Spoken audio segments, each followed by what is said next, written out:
अगर गोवा से आर्ट और कल्चर को निकाल दिया जाए तो गोवा में क्या बचेगा? किसी और जगह के बीच और गोवा के बीच में क्या फ़र्क रह जाएगा?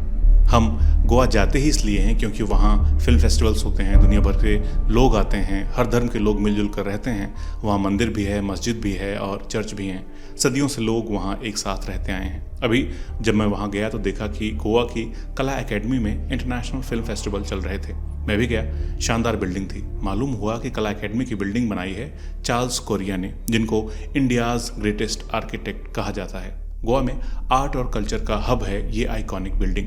पूरी दुनिया से हर साल हज़ारों लोग इस बिल्डिंग को देखने आते हैं। लेकिन घूमते हुए जब मैं बिल्डिंग के ओपन एयर एम्फी थिएटर वाले हिस्से में पहुंचा तो वो हिस्सा ध्वस्त दिखाई पड़ा, उसका स्लैब गिरा हुआ था।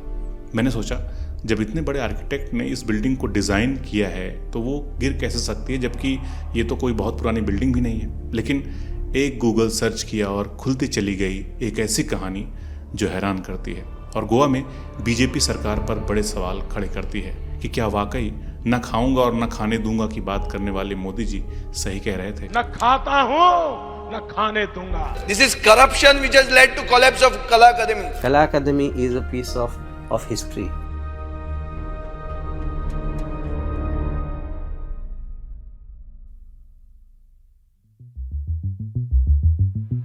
कहानी शुरू होती है फरवरी 1970 से, जब पहली बार गोवा में कला एकेडमी बनाने की बात हुई। फिर 1975 में गोवा सरकार और चार्ल्स कोरिया के बीच में कला एकेडमी के डिज़ाइन को लेकर कॉन्ट्रैक्ट हुआ। फिर उस डिज़ाइन पर नई दिल्ली के CPWD यानी कि सेंट्रल पब्लिक वर्क्स डिपार्टमेंट ने काम करना शुरू किया और 11 नवंबर 1983 को बिल्डिंग कला एकेडमी सोसाइटी को दे दी गई। गोवा की राजधानी पणजी वाला इलाका मांडवी नदी के किनारे बसा है। 1875 से लेकर 1885 के बीच इस नदी के किनारे के कुछ हिस्सों को मिट्टी से भरा गया था और पणजी का बहुत सारा हिस्सा पहले एक दलदल था जिसे भी इस चर्च की पहाड़ी से मिट्टी लाकर भरा गया था और वहाँ घर बनाए गए थे। इसी मांडवी नदी के किनारे कला एकेडमी की बिल्डिंग भी बनाई गई है। तो डिज़ाइन दिया था चार्ल्स कोरिया ने, कंस्ट्रक्शन किया था CPWD ने, लेकिन समय बीता और मौसम भी बदला और क्लाइमेट चेंज का असर बिल्डिंग पर भी हुआ। कुछ जगहों पर पानी का रिसाव हुआ। चार्ल्स कोरिया को छोड़कर दूसरे लोगों की सलाह पर गोवा सरकार ने कई बार वाटर प्रूफिंग की कोशिश की, रेनोवेशन कराया, लेकिन प्रॉब्लम सॉल्व नहीं हुई। और इन सब के बीच 18 जुलाई 2019 को एक शॉकिंग स्टेटमेंट आया आर्ट एंड कल्चर मिनिस्टर का कि वो कला एकेडमी की बिल्डिंग को डेमोलिश करेंगे, ध्वस्त करेंगे, तोड़ देंगे, जिसके बाद पूरे गोवा में बवाल मच गया। It is not only demolishing a cultural landmark or a cultural icon of Goa, but it is also demolishing a building that sort of comes within the top tier structures of modern architectural heritage of India. So definitely something that was very, very shocking. And there was a lot of involvement, not just from the architectural community, but from the local citizens here. They were quite active because these are spaces that are attached with their memories. These are places, this is a place that they used to go to when they were kids for performances, for a lot of, just as an, as an outing. Court ने सरकार से जवाब मांगा। Charles Korea foundation के लोगों ने भी save कला एकेडमी की एक मुहिम चलाई, जिसके बाद मिनिस्टर साहब ने इरादा बदला और कहा कि कला एकेडमी की मरम्मत कराई जाएगी, उसको सही कराया जाएगा। सरकार ने कला एकेडमी के रेनोवेशन के लिए बिना टेंडर ही चुन ली एक कंपनी, टेक्टॉन बिल्डकॉन प्राइवेट लिमिटेड को। कंपनी को पैसे दिए गए 39 करोड़ 63 लाख प्लस टैक्सेस, लेकिन बिना टेंडर के। Kala Academy is actually identity of Goa. It's situated on the bank of the river Mandavi, a very unique auditorium. So the sports minister who is there also holds the charge of that art and culture. So they thought that now अभी कैसे तो corruption करना तो इसको renovate करेंगे, तो उन्होंने renovation के लिए contract दिया for some 43 crores. Eventually that landed up, I think they have paid almost about 90 crores to that vendor. When we went into detail, we came to know that it was not tendered.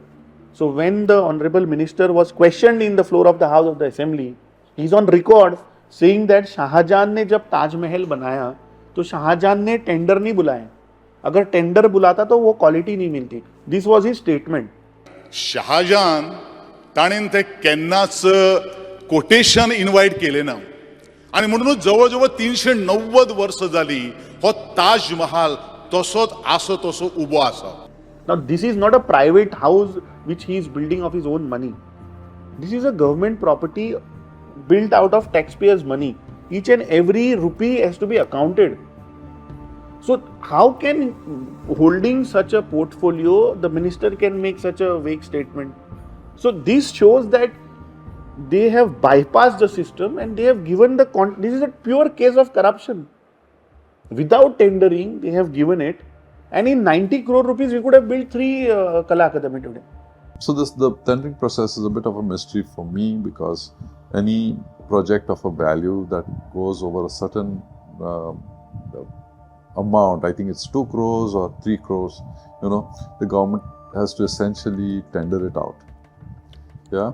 So this particular project was done through a system of appointment of the contractor.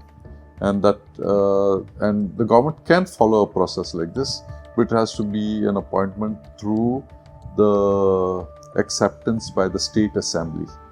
And I think that's the process that they followed. 2 साल तक कला academy में renovation का काम चला. इस बीच Charles Korea foundation के लोग कला एकेडमी विजिट की परमिशन मांगते रह गए, लेकिन कोई रिप्लाई नहीं आया. प्रेस कॉन्फ्रेंस भी उन्होंने की, RTI भी डाली, लेकिन एक तरह से उन्हें कला एकेडमी में जाने से, काम का मुआयना करने से, इंस्पेक्शन करने से रोक दिया गया. और आखिरकार 17 जुलाई 2023 को कला एकेडमी के आइकॉनिक एम्फी थिएटर का स्लैब गिर पड़ा. We expected that since we were wanting to assist this whole renovation, and we were doing it pro bono, yeah. We expected that the government would utilize our offer to support them, yeah. But that seemed to be not what the government wanted, and instead they saw our involvement as an interference. If they had gone to Charles Korea Foundation, they would have done that job in probably 10 crores, because they were the pioneer architect of designing that place. So they know what exactly where they had to strengthen, what facade had to be changed. So government wanted to make money out of it. अगर उनके पास जाते तो वो शायद 10 करोड़ में काम हो जाता. तो इसीलिए उनको बिना कॉन्फिडेंस में लिए, these people went to some other architect and they got it done for 90 crore rupees. Still it is not completed. Imagine if you are having an program there, and if artists are performing and if it falls, who is going to take the responsibility? I mean, the art and culture minister puts it on PWD. PWD say it's not our department. So, I mean, nobody here is trying to take the onus or take the responsibility for anything. सवाल जायज़ भी हैं कि renovation का काम होने के बाद कैसे स्लैब गिर पड़ा. इसका मतलब करप्शन हुआ था, बस दिखावे के लिए काम हुआ था, या फिर कंपनी ने काम ढंग से नहीं किया था. लेकिन गोविंद गौड़े साहब की सरकार ने सफाई दी कि कला एकेडमी के उस पोर्शन में रिनोवेशन किया ही नहीं गया था. लेकिन गोवा फॉरवर्ड पार्टी के विधायक विजय सरदेसाई ने वीडियो प्रूफ दिखाया कि गोविंद साहब झूठ बोल रहे हैं, और ये देखिए वहां पर रिनोवेशन का काम हुआ था. अगर करप्शन के आरोपों को अलग भी कर दें तो भी गोविंद गौड़े साहब ने कई बार कभी कला एकेडमी के डिज़ाइन को फॉल्टी बताया, तो कभी कहा कि चार्ल्स कोरिया हैं कौन. Kala Academy for me is a piece of art. Kala Academy is something that I related to. Kala Academy is the first time I've stepped on stage. Kala Academy is the first time I sat this side of the stage and I saw actors growing. I saw musicians taking a center stage. I saw artists of Goa going out of there, growing out of there and becoming bigger artists. Kala Academy is a piece of history, piece of architecture, and that architectural marvel is something that you have destroyed only for the reason that you want to make money out of it, and destroyed it to a level where we cannot identify it. That is bad. It is a piece of heritage, and they ridiculed the architect Charles Korea who did that and ridiculed him. Charles Korea, जिन्हें India's greatest architect कहा जाता है, जिन्होंने अहमदाबाद के साबरमती आश्रम में महात्मा गांधी संग्रहालय बनवाया, भोपाल का भारत भवन बनाया, नेशनल क्राफ्ट्स म्यूजियम बनाया, जिन्हें भारत सरकार ने पद्मश्री और पद्म विभूषण से नवाजा, गोवा का highest civilian honour Gomant Vibhushan award दिया गया. आज की तारीख में उनके बनाए कला एकेडमी का एक स्लैब ध्वस्त हो चुका है। और सोचिए कि इसी कला एकेडमी में एक तरफ इंटरनेशनल फिल्म फेस्टिवल चल रहा है और दूसरी तरफ इसे हरे पर्दे से ढक दिया गया है ताकि लोगों को दिखाई न दे ये टूटा हिस्सा।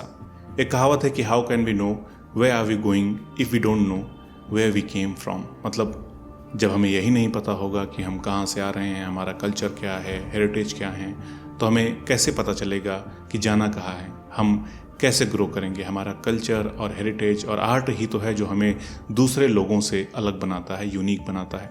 काश ये बात गोवा के art and culture minister Govind Gaude साहब को समझ आती और काश गोवा के सीएम प्रमोद सावंत जी इस पर ध्यान दे पाते। Corruption is happening in Goa, nobody can doubt it. As the Chief Minister of Goa, it is his responsibility to control it. And if he says, I am not involved and the others are involved, then it is his duty to control it.